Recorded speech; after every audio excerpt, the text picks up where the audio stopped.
আল্লাহ নামাজের জন্য ডাকে না। এই উম্মতকে এতটুকু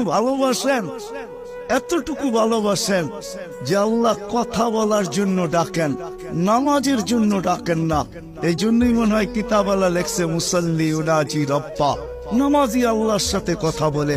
রাত্রটা যখন পার হয়ে যায়, সুবে সাদেক যখন হয়ে যায়, তো আল্লাহ চিৎকার দিয়ে মনে হয় বলতে থাকেন, রাতটা পার হয়ে গেল, তোর সাথে কথা হইল না, জলদি একটু উঠ না, একটু আয় না, তোর সাথে একটু কথা বলি না।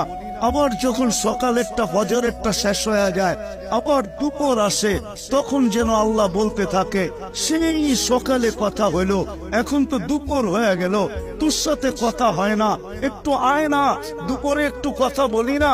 দুপুর যখন গণায় আসর বিকাল হয়, তো আল্লাহ আবার ডাকে, সেই দুপুরে কথা হইলো, এখন তো বিকাল হয়ে গেল, আয় না, তোর সাথে একটু কথা বলি না।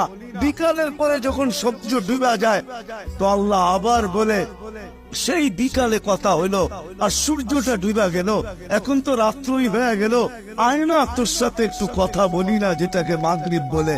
আপনি বলবেন এশারের সময় কেন কথা বলে?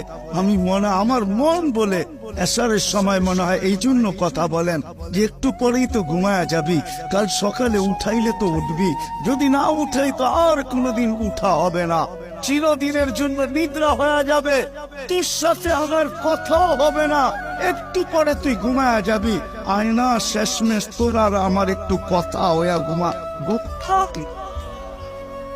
আমার তো মনে হয় আল্লাহ কথা বলার জন্য ডাকে, নামাজের জন্য ডাকে না।